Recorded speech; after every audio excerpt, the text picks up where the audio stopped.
My girlfriend's dad demanded I quit my job and work for him if I want to marry her. I declined politely, kept my career, and let them choose control while I chose freedom. My name's Nate, 31. My girlfriend, Cassie, 27, was everything I thought I wanted: sharp, social, magnetic in a room full of people. We'd been together nearly 3 years, the kind of couple everyone assumed was next in line for engagement photos. I worked as a systems engineer in Seattle, steady job, decent salary, a life built on logic and spreadsheets. Cassie's family, though, lived in a different currency: appearances. Her dad, Richard Holmes, owned a construction company, the kind with his name etched on the side of dusty pickup trucks and in gold letters on his office door. He shook hands like he was testing your worth and smiled like he already knew you'd come up short. Every dinner came with a casual jab: real men build something you can touch, or some folks fix computers because they can't fix themselves. I used to brush it off, thinking I'd win him over eventually. Then, a month before I planned to propose, he called me out of the blue. "Come by the office," he said. "We need to talk man to man." His office smelled like sawdust, leather, and something faintly chemical. Ambition, maybe. Photos of half-finished houses lined the walls, each one signed with his company logo like an artist's signature. A big wooden desk dominated the room, papers stacked in deliberate chaos, a nameplate gleaming under the fluorescent light. Richard Holmes, President. He didn't bother standing when I walked in, just gestured to the chair across from him like he was interviewing a contractor. "Nate," he said, leaning back, fingers steepled. "You're a good guy, polite, smart enough. Cassie could have done worse." That's how he complimented people, like handing out participation trophies. "Appreciate that," I said. He nodded, then slid a folder across the desk. "But if you want to marry my daughter, you need to prove you can take care of her." "I already do," I replied. "We've both got good jobs, a savings plan." He cut me off with a smirk. "You work for someone else. Real men run things. They don't sit behind a screen waiting for permission to breathe." It was such a cliché it almost made me laugh. Almost. "I like my work," I said. "It's stable, I'm moving up. I'm not trying to run a construction site." He leaned forward, lowering his voice like he was revealing a secret. "Come work for me. Start in management. Learn the ropes. I'll make you a partner, if you earn it." There was something rehearsed about the way he said it, like he'd been waiting months to deliver that line. "Mr. Holmes," I said carefully, "I appreciate the offer, but I'm good where I am." The warmth drained from his face. His jaw tightened until it looked carved from granite. "Then you're not the kind of man I want in my family." The silence that followed felt like a test I didn't study for. I could hear the faint hum of the fluorescent light above us, the ticking of the wall clock counting down to my exile. "I love your daughter," I said finally. He smiled, a thin, cold smile. "You love her comfort. You love what she represents. But you'll never understand her world from behind a keyboard." That was the moment I realized it wasn't about family. It was about control, his control. That night, Cassie asked how the talk went. We were eating takeout, her favorite sushi place. "Your dad offered me a job," I said. She looked surprised but not shocked. "Wow, that's nice of him." "It was more of an ultimatum," I said. "He said I should quit tech and work for him if I want to marry you." She frowned, pushing her plate away. "He didn't mean it like that. He just wants you to be part of the family business." "Cassie, he wants me dependent on him. You see that, right?" She hesitated, then gave that diplomatic little shrug she always used when she didn't want conflict. "He's old school, Nate. He thinks men prove themselves by building things. Maybe it's pride. Or control." She sighed. "Can you please not start a war with my dad right before Christmas?" So I dropped it, or at least pretended to. But from that day, everything changed. The next few weeks felt off. Subtle things. Cassie started comparing me to her father in small ways. "Dad works so hard." Or "Dad says discipline builds character." I'd come home late from a project deadline, and she'd tease, "You still behind that screen? Dad would have you running a team by now." It was half joke, half barb, and I wasn't sure which half stung more. Then came the texts from her dad, checking in, seeing if you've reconsidered. I ignored them at first, but the persistence was impressive. He'd send articles about entrepreneurial spirit and the death of the 9-to-5 man. Once he even mailed me a book, The Iron Spine, Why Real Men Lead. Cassie thought it was funny. I didn't. A week later, her dad invited us to his company's holiday party, an event he described as family only. When we arrived, I realized family meant his inner circle of foremen, investors, and loyal employees. The kind of people who laughed too loudly at his jokes and waited for his approval before speaking. Halfway through the night, he clinked a glass and announced to the room, "My daughter's boyfriend Nate here is considering joining our company. Fresh blood for the next generation." The room cheered. Cassie froze. I just smiled politely, the kind of smile that hurts your cheeks. Afterward, I pulled him aside. "Why would you say that? I never agreed to anything." He shrugged. "You will. Eventually. It's the logical move if you want a future with Cassie." There it was again, not an invitation, a verdict. That night, Cassie apologized. "I swear I didn't know he'd say that. He just gets carried away." "I think he gets exactly where he wants to go," I said. She didn't reply. Over the next month, I started noticing a shift. Her dad's company logo started appearing on our bills, family discount on the new kitchen remodel, a gift invoice marked paid by Homes Construction. Cassie called it generosity. I called it entanglement. Then came the biggest surprise. A job offer email sent directly to my work inbox. A position at Homes Construction, pre-filled contract attached, and signed but ready. Salary higher than what I made, benefits impressive, and in the fine print, a non-compete clause that would have chained me to his company for 5 years. That was the moment I stopped laughing at his arrogance. Because arrogance can be dismissed, strategy cannot. I never replied, but something told me this wasn't over. After that, Cassie started echoing her father's phrases like they were gospel.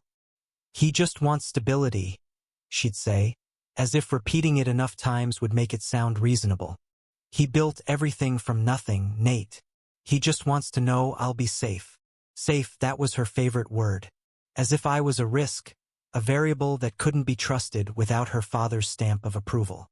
First, I tried to play along. Smiled through the family dinners, laughed at his jokes that were half insults, half tests. But the problem with pretending not to care is that the people testing you don't stop, they escalate. The breaking point came at one of his barbecues in late spring. He called it Family Appreciation Day. What it really was a company morale event disguised as a cookout. Workers, their wives, the foreman, everyone orbiting the same sun. Richard Holmes and his oversized ego. Cassie and I arrived late, the smell of grilled meat already heavy in the air. Her dad was at the center of the yard, beer in hand, telling some story about how he built his first house at 20. When he saw me, he grinned like he'd spotted the evening's entertainment. "Here's Nate," he shouted, loud enough for everyone to turn. "Guy's got a good head on his shoulders. Just doesn't like to get his hands dirty." A few people laughed politely. I smiled. "Different kind of work, sir." He raised his beer. Sure. Guess typing all day is real hard work." "Huh? Maybe one day we'll get him to lift a hammer." This time, the laughter wasn't polite. It was loud. Honest. Cassie laughed too. Not the full laugh, but a soft one. Just enough to belong. I felt the back of my neck burn. Not from embarrassment, from realization. I wasn't part of their circle. I was the story they told after dinner. Later that evening, I found Cassie near the patio, scrolling her phone. "You could have said something," I told her quietly. She looked up, confused. "About what?" "Your dad. The joke." She frowned. "Nate, you're being sensitive. It's just how he jokes." "Yeah. I've noticed he only jokes one direction." She sighed. "Can we not make everything a fight? He was just having fun." "It wasn't fun for me." "Nate," she said, putting her phone down, "just try working with him for a few months. It's not a big deal. You'd get along once you understood each other." But it was a big deal. It was surrender, a slow trade of self-respect for her approval.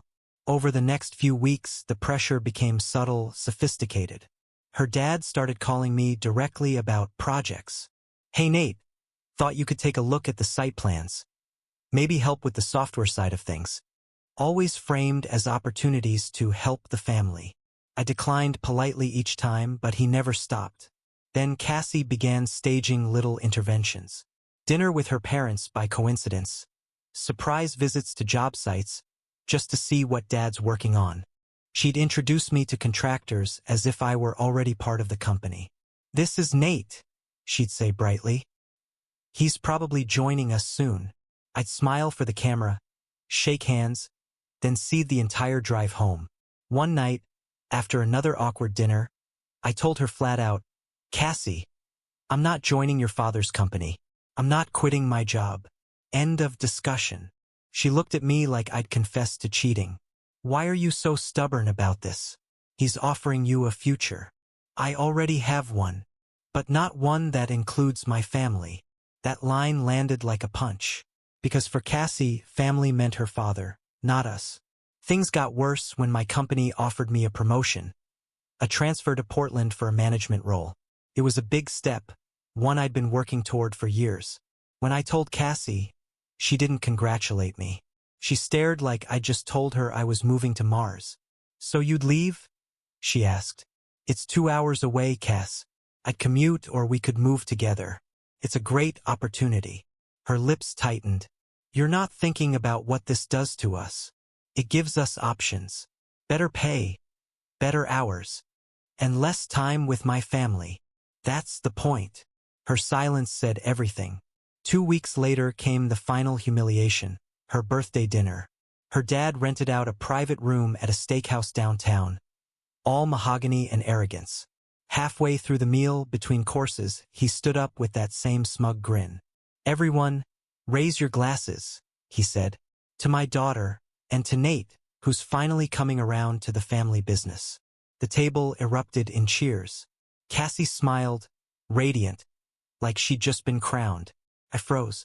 I hadn't agreed to anything. I hadn't even hinted at it. When the noise died down, I said evenly, "Actually, that's not true." The silence was instant. Richard's grin faltered. "What's that, son?" I said, "That's not true. I'm not joining your company." You could hear a fork drop. Cassie's smile collapsed. Richard chuckled, trying to save face. "Ah, modesty. He's just shy about it." I met his eyes.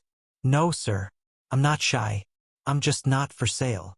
He didn't speak, just stared at me for a long second, jaw tight, until the tension filled the room like smoke. Cassie's mother tried to laugh it off, but it didn't work. The dinner ended early. That night, Cassie cried in the car. "Why do you have to make everything difficult?" "Because your father keeps treating me like an investment. He just wants you to prove yourself." "Then why does it feel like a test I'm supposed to fail?" She didn't answer.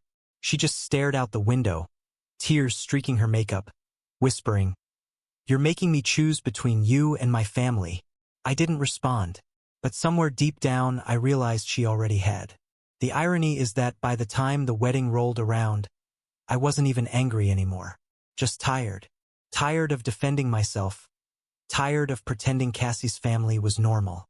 Somewhere between the awkward dinners and her father's daily friendly reminders, I'd accepted that I wasn't marrying a woman. I was applying for a franchise license. But the machinery of the Holmes family moved fast. One day we were still discussing dates. And the next Cassie had a venue, catering, florists, photographers, all taken care of by Dad. It was impressive, really, how quickly a man could build an entire wedding like a construction site. Cassie acted like she'd won the lottery. I just smiled through the mounting dread, knowing each invoice he paid came with invisible strings tied around my neck. The warning signs multiplied. Every vendor's receipt had Holmes Construction listed as the payer. The invitations read, "The Holmes family invites you to celebrate the union of Cassandra Holmes and Nathaniel Parker." My name wasn't even first. When I mentioned it, Cassie said, "Dad said alphabetical order looks classier." By then, love felt like paperwork. The rehearsal dinner was held at a country club overlooking Lake Washington.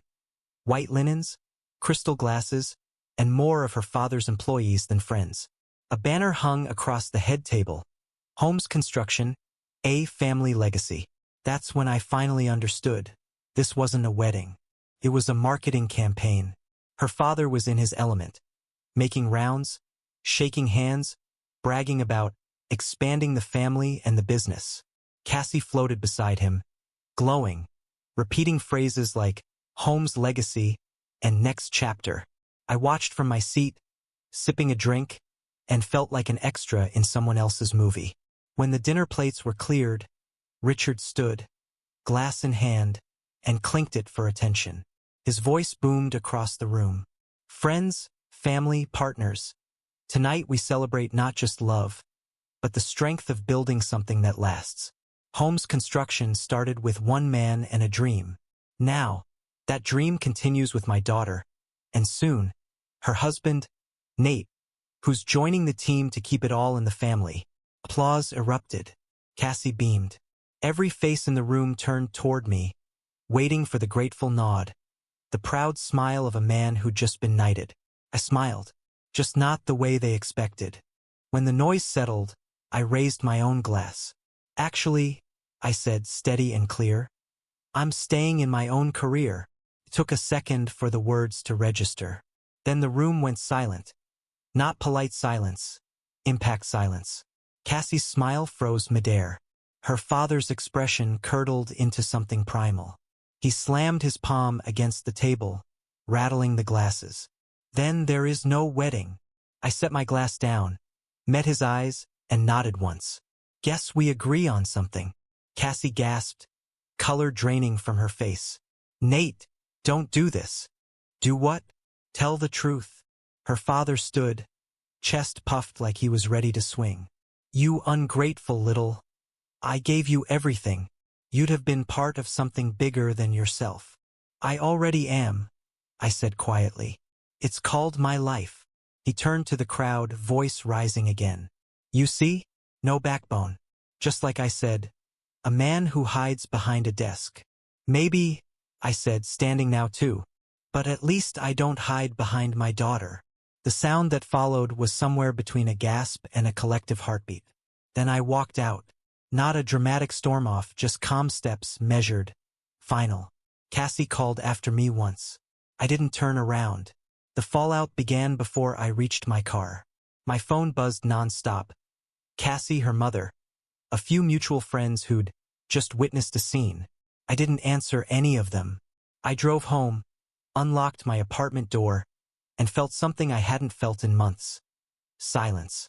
No lectures, no expectations, no power plays disguised as love.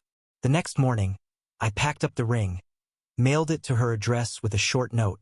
Keep it. It fits your family better than it ever fit us. Within hours, her father went nuclear. A public Facebook post, all caps, accusing me of humiliating his daughter and backing out of a commitment. Cassie shared it with a broken heart emoji. Their friends piled on with comments about modern men with no loyalty. I didn't reply, didn't defend myself. Because here's the thing about silence. It's the one thing people like Richard Holmes can't control. 3 days later, the venue called me, politely confirming the cancellation. Turns out, despite all the talk about generosity, everything had been booked in my name. His lawyers must have missed that detail. The deposits, the contracts, all traceable to me. When the venue processed the refund, they sent the check to my address. It covered exactly half my savings, the half I'd thought I'd lost to this circus. A week later, I heard from one of his employees, a guy who'd always been friendly at family events. He texted me, saw what happened. For what it's worth, everyone in the company knew he wanted you as a trophy son-in-law. You did the right thing. That one message meant more than all the toasts combined. Cassie never reached out again directly. Her mom sent one email, polite, brittle, saying she hoped I'd find peace, and that Cassie was moving forward. She was, apparently, seeing one of her father's project managers now. I guess that's what you call keeping it in the family. The morning after the non-wedding, my phone might as well have been a grenade. Missed calls stacked like accusations. Cassie, 17, her mother, 9. A number labeled Dad Holmes. 12. The first voicemail was Cassie's voice, thin and shaking with rage. You humiliated me in front of everyone. You couldn't just go along for one night. The next one was her mother, all brittle composure and icy disappointment. I thought you were a gentleman, Nathan. You embarrassed our entire family. You need to make this right. By the time I got to her father's message, I already knew what it would sound like. His voice filled the speaker, full of that false confidence bully's mistake for power. You'll regret this. You had a chance to be part of something real, and you threw it away for pride. Men like you always end up working for men like me. I deleted them all and went for a run, trying to outrun the noise. It didn't work. By noon, I started getting texts from friends, screenshots of Facebook posts. Richard Holmes had gone public. His post read like a press release from a wounded dictator. After investing time, money, and trust into a young man I thought had integrity, I was proven wrong. Nathan Parker, a failed tech guy who ran away from responsibility, humiliated my daughter and our family in front of 200 guests last night. This generation doesn't know loyalty or work ethic. Some men are born leaders.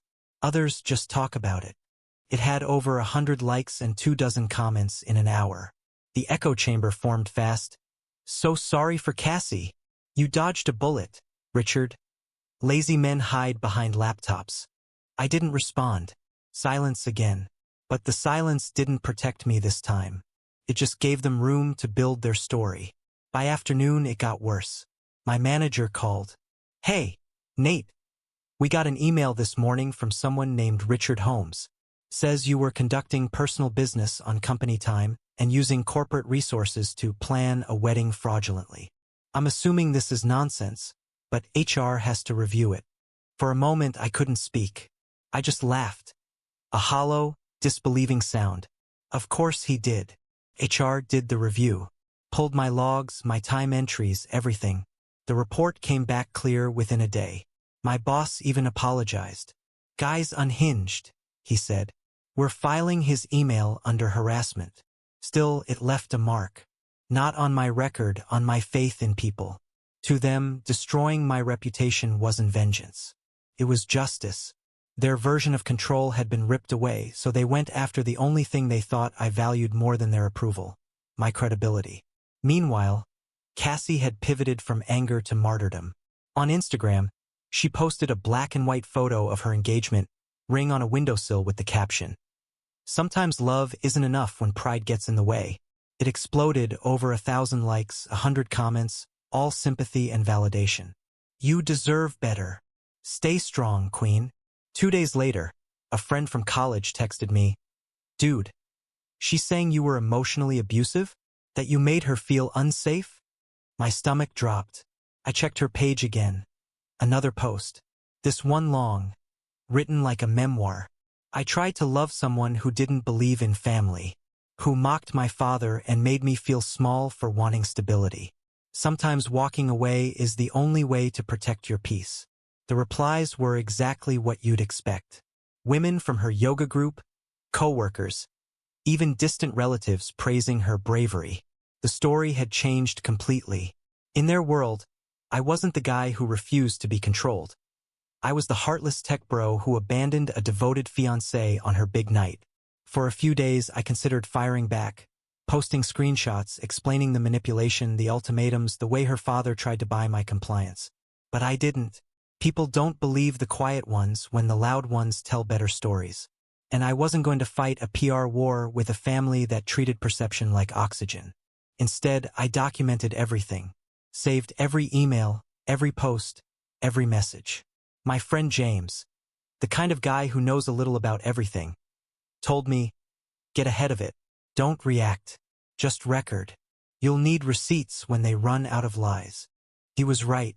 A week later, an envelope arrived at my apartment, certified mail. Inside was a letter from a law firm I didn't recognize. Holmes and Layton, representing Richard Holmes and Holmes Construction. They were formally requesting compensation for emotional damages and lost wedding expenses, totaling $42,600. I laughed so hard I nearly dropped the letter in my coffee. They'd itemized it: venue cancellation, catering loss, floral fees, even brand impact from public embarrassment. I sent it to my attorney, a no-nonsense woman named Erica I'd used once for a property dispute. Her reply came 5 minutes later. They don't have a case. Tell them to pound sand. But keep everything. This smells like defamation territory. That was when I realized what this really was. Not heartbreak, not betrayal. It was war by reputation. 2 weeks later, the storm began to fade. Their posts slowed. The comments dried up. New drama took over their feeds. But in my inbox, something far more interesting appeared. An email from a homes construction employee. No name, just a throwaway Gmail address. You don't know me, but I work for Richard. Just thought you should know he's bragging about how he ruined your name. Says no one in this city will hire you now. Thought you'd want to know in case you ever want to take him down. He leaves everything on his office computer.